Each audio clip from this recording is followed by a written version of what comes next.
Hello book friends! Today I'm going to be doing something that I haven't done before, but I think is going to be really fun. So today we're going to talk about all of the recently released books and upcoming released books that I'm super excited to read.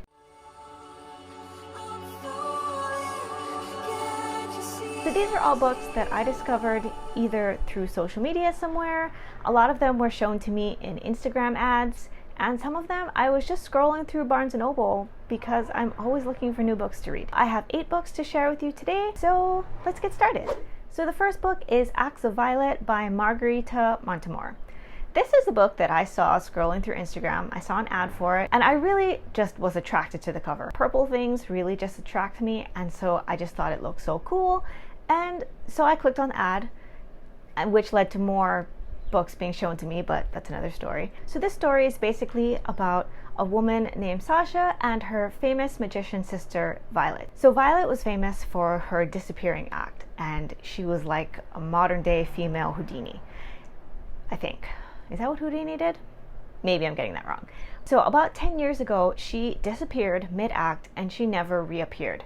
And so now her sister Sasha has somewhat moved on, but after 10 years, she still doesn't know what happened to Violet, where she is. Of course, she's trying to figure out what happened. 10 years later, Sasha has a podcaster who's tailing her and wants information from her.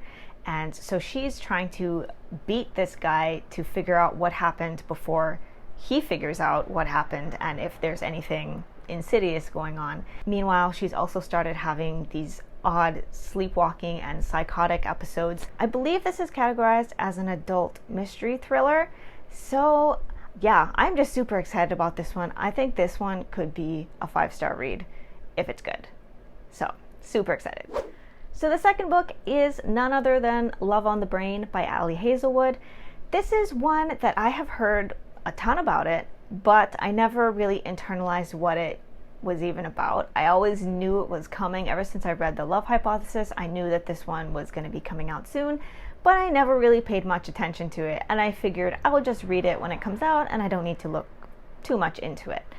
But for this video, I decided I was going to actually look into the book. So like The Love Hypothesis, this story is also STEM focused. It follows a woman, I can't remember her name, but basically she is hired in a contract position for a neuroengineering project for NASA.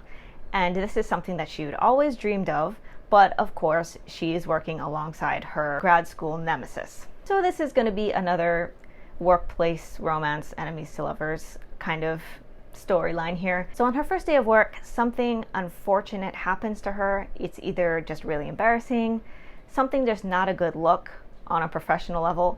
I think the synopsis says something about her being damsel in distress on her first day.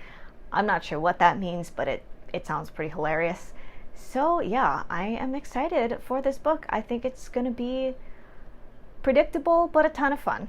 The third book is Overkill by Sandra Brown. This is something that I think I have never read anything like this before, at least not in the recent years. When I was younger, I read a few like Dan Brown books, and maybe this would be similar. It's not like anything that I've read recently. This story follows a man named Zach. He is divorced from his ex-wife Rebecca, and they've been divorced for several years.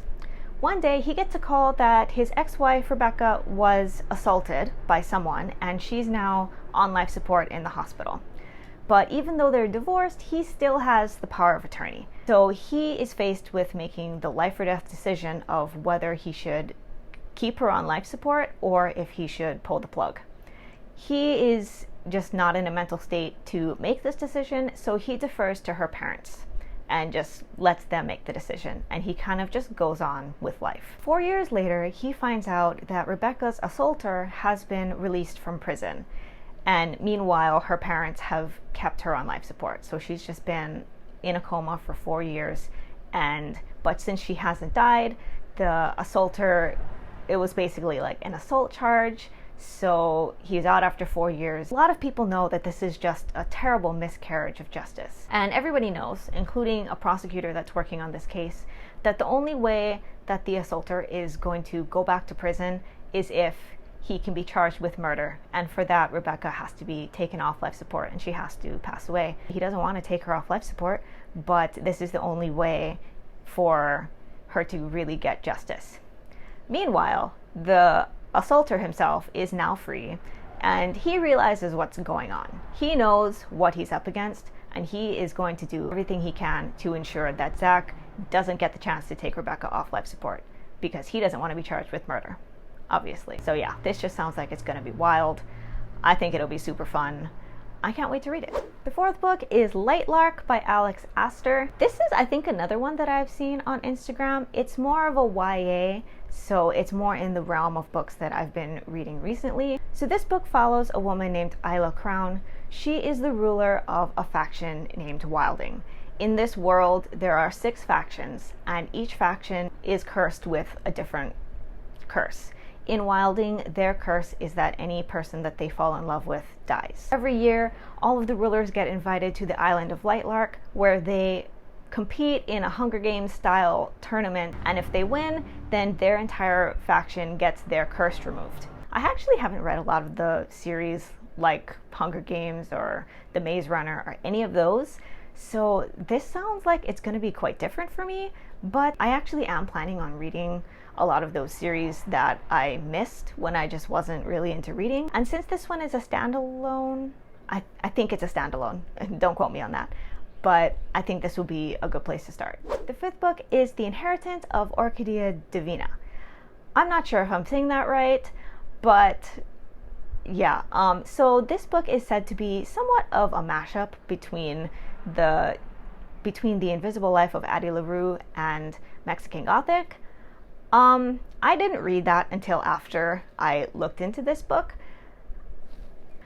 That worries me a little bit, actually, because I purposely never read Mexican Gothic because I heard it has a lot of like body horror in it, and I really can't stand that. I also wanted to read The Invisible Life of Addie LaRue, but actually the day that I was at the library, I wanted to borrow one book, and I had picked up that book and How to Stop Time, and I decided I was only going to borrow one of them, and I actually didn't pick that book. I wanted to read How to Stop Time more than that, and I put the other book back.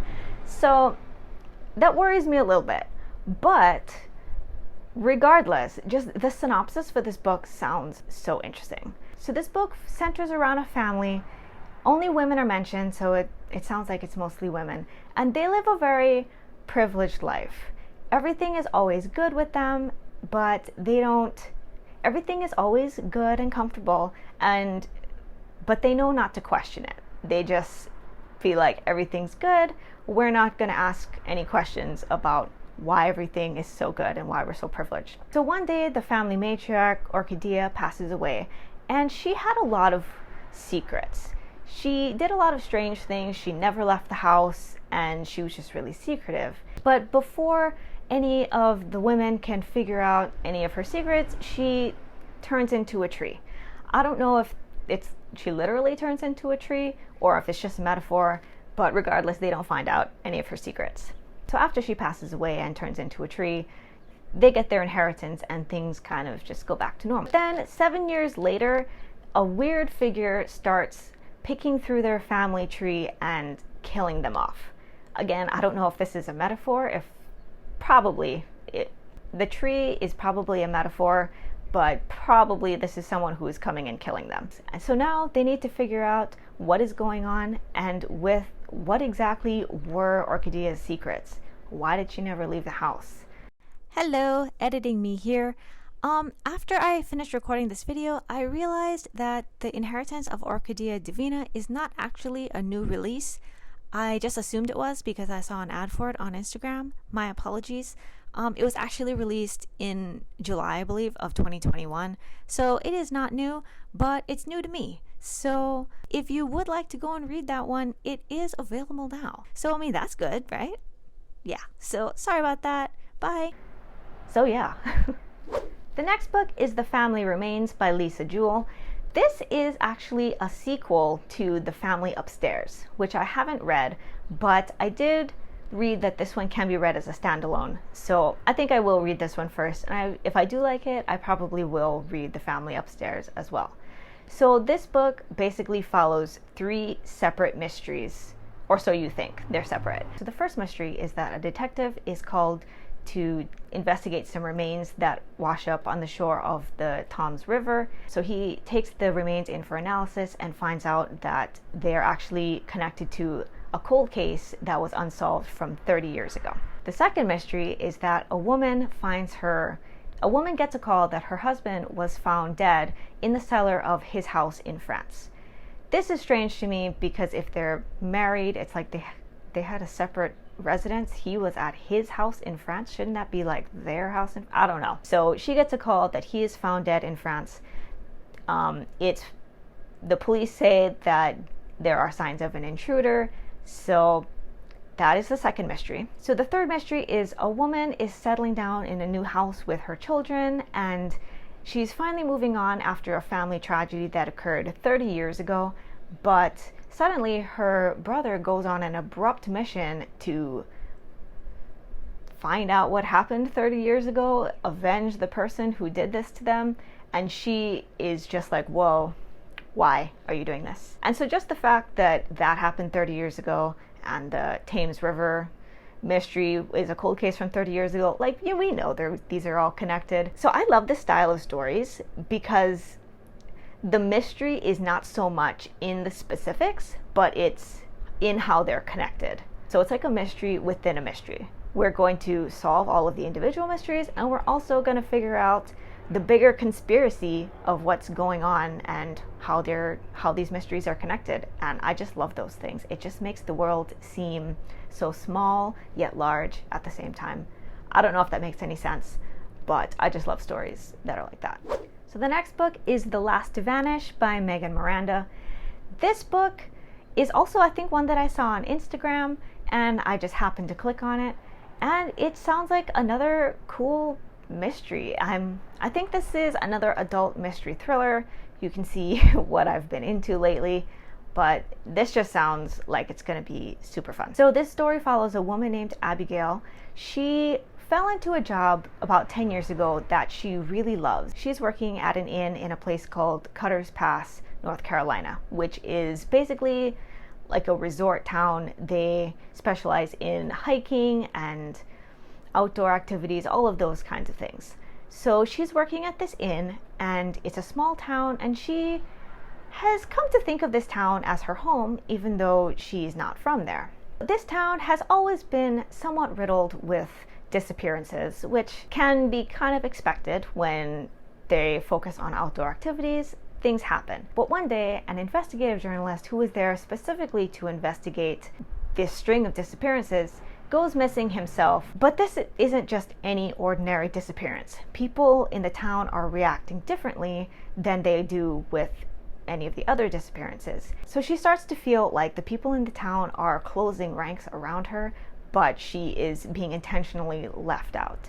They're keeping secrets from her and just not telling her everything, keeping her out of the loop, making her feel like she doesn't really belong there. So even though she was thinking of this place as her home, she realizes she doesn't really know all of the people that were her friends, coworkers, neighbors. And so she's going to find out where people's loyalties truly lie and where she really stands in this community where she thought she was at home. The last book is none other than Charm by Tracy Wolff. I think I've mentioned this book in several videos. I haven't even done that many videos yet, but I've mentioned this book in several of them already. I am just so excited for this book. It was supposed to come out this month. It's not. It's coming out on November 8th now, and I am frustrated about that. I read the Crave series earlier this year. I powered through all of them. They were very long, but I still powered through. I thought they were not amazing as in like amazing pieces of literature, but they were just so much fun. I had such a great time reading them, and I am super invested in the overall world, and I can't wait to see more of Grace and Hudson, because Hudson is just adorable, and Grace, she's a little insufferable, but sometimes you need a little insufferable in your life, because there are people in your life that are insufferable, and so if you get used to them in books, it'll help you in real life you know, deal with insufferable people, because I mean there are lots of them around. So if you're unaware, Charm is the story of what happened in the missing 4 months between the end of Crave and the beginning of Crush. This story has been alluded to pretty much since Crush. So Crush, Covet, Court, and this must have been planned for a long time, because Tracy Wolff has been basically dropping hints throughout all of those books about what was going to be happening in Charm.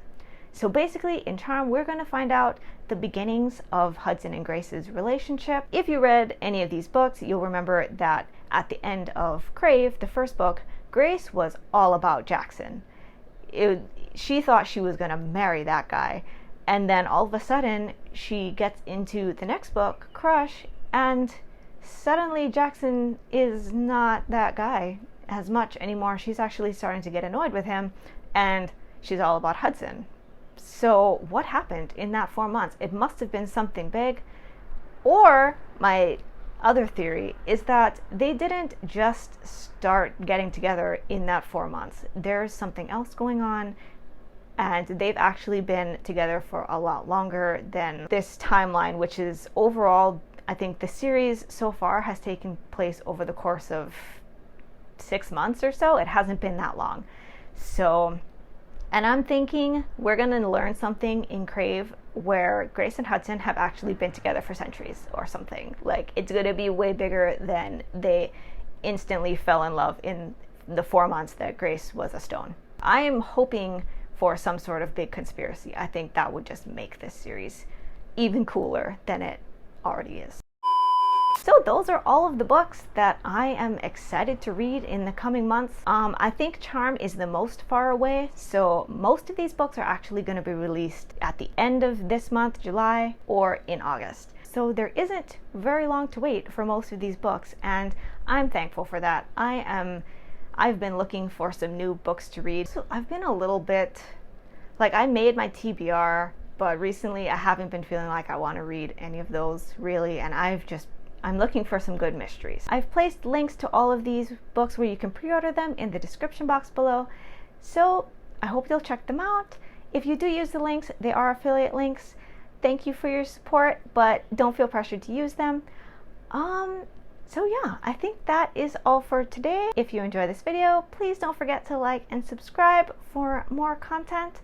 I'm very excited to be on this journey, and I promise I will try to be consistent. I think that's all for today. Thank you so much for watching, and I will see you next time. Bye!